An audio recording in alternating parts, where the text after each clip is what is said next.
Hi friends, एक बार फिर से हाजिर हूँ मैं आपके लिए एक नई कहानी लेकर। आज की हमारी कहानी बहुत ही इंटरेस्टिंग और बहुत ही मज़ेदार होने वाली है, इसलिए आपसे रिक्वेस्ट है कि वीडियो को पूरा ज़रूर देखिएगा। तो चलिए बिना किसी देरी के शुरू करते हैं हमारी आज की कहानी।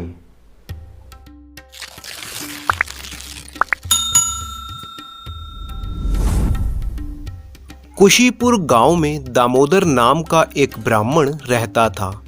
दामोदर एक गरीब परिवार से था। जैसे तैसे उसने अपनी गुरुकुल की शिक्षा पूरी की। अब दामोदर पर पूरे परिवार की जिम्मेदारी थी। दामोदर के परिवार में उसकी पत्नी और उसके बूढ़े पिता थे। दामोदर की माँ की मृत्यु हो चुकी थी। ब्राह्मण दामोदर अब गांव में लोगों के शादी ब्याह और श्राद्ध आदि के काम करवाता था और अपना गुजर बसर करता था। परंतु गांव में दक्षिणा के नाम पर उसे बहुत ही कम पैसे मिलते थे। ऐसे में ब्राह्मण दामोदर कई बार सोचता कि उसका परिवार कब इस गरीबी से बाहर आएगा। एक बार ब्राह्मण दामोदर के मन में ये विचार आया कि क्यों ना राज्य के राजा के दरबार में जाया जाए। हो सकता है राजा खुश होकर मुझ ब्राह्मण को दान में कुछ धन दे दे। ऐसा सोचकर दामोदर अगले दिन राजा से मिलने पहुंच गया। राज्य के राजा स्वभाव से जरा क्रोधी थे। अगर उनके मन के मुताबिक कोई काम नहीं होता तो वो तुरंत गुस्से में आ जाते थे। दामोदर को राजा के गुस्सैल स्वभाव के बारे में जानकारी नहीं थी। राजा ने जब देखा कि एक ब्राह्मण मिलने आया है तो राजा ने बड़े ही सम्मान से उसका स्वागत किया। ब्राह्मण दामोदर ने गुरुकुल में ज्योतिष विद्या की पढ़ाई भी की थी, इसलिए उसने मन में सोचा कि क्यों ना राजा को उसके भविष्य के बारे में बताया जाए।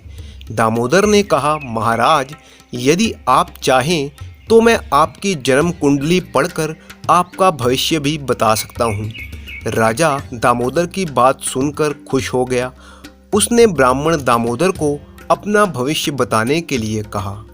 दामोदर अपनी सीखी हुई ज्योतिष विद्या का प्रयोग करने लगा और बड़ी ही सावधानी से राजा की जन्म कुंडली को पढ़ने लगा। फिर उसने कहा, महाराज, आपके भविष्य के बारे में मैं जो भी बताऊंगा वो बिल्कुल सच ही बताऊंगा। कुछ भी काल्पनिक कहानियां मैं नहीं कहता। राजा ने कहा, मैं समझ गया आप क्या कहना चाहते हैं। आप बिना डरे मेरा भविष्य बताइए। दामोदर ने राजा के बारे में अच्छी अच्छी बातें बताना शुरू किया, जैसे उन्हें 2 पुत्र और 1 पुत्री संतान होगी और राज्य का भी विस्तार होगा, वगैरह वगैरह। राजा ने अपने भविष्य के बारे में अच्छी अच्छी बातें जानी तो वो बहुत ही खुश हुआ। राजा का चेहरा आनंद से खिल गया। इसके बाद दामोदर ने राजा की दुर्भाग्यपूर्ण और दुख देने वाली घटनाओं के बारे में बताना शुरू किया, जैसे उनका एक पुत्र कम आयु में ही मारा जाएगा, राजा की माता की मृत्यु भी नज़दीक ही है और युद्ध में 2 बार राजा को हारना भी पड़ेगा। इन बातों को सुनकर राजा बहुत दुखी हुआ। उसके मन को इतनी ठेस लगी कि उसे गुस्सा आ गया। गुस्से में तमतमाते हुए राजा ने चिल्लाकर दामोदर से कहा, बंद करो अपनी ये अनाप शनाप बातें। मुझे सिर्फ इतना बताओ कि तुम्हारी ज्योतिष विद्या के हिसाब से तुम्हारी मृत्यु कब होने वाली है। दामोदर ये सुनकर घबरा गया।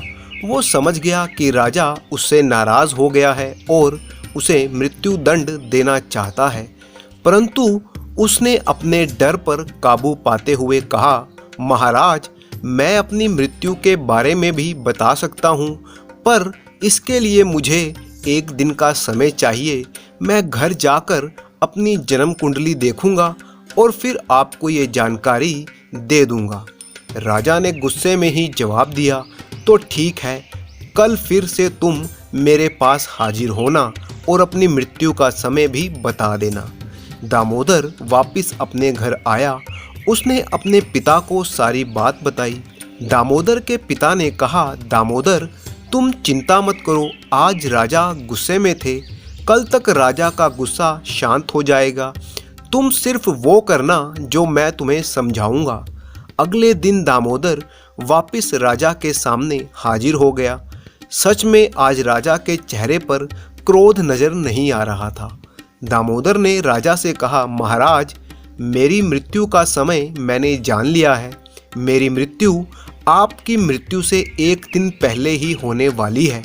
राजा, जो दामोदर को मृत्यु दंड देना चाहता था, उसने जब दामोदर के मुंह से अपने मृत्यु की भविष्यवाणी सुनी तो वो डर गया कि अगर मैं दामोदर को मृत्यु दंड देता हूँ तो अगले ही दिन मैं भी मर जाऊंगा। दामोदर के इस बुद्धिमानी भरे उत्तर की राजा ने बहुत ही सराहना की। उसने दामोदर को सोने के सिक्के से भरी एक थैली उपहार में दी और उसे सम्मानपूर्वक विदा किया।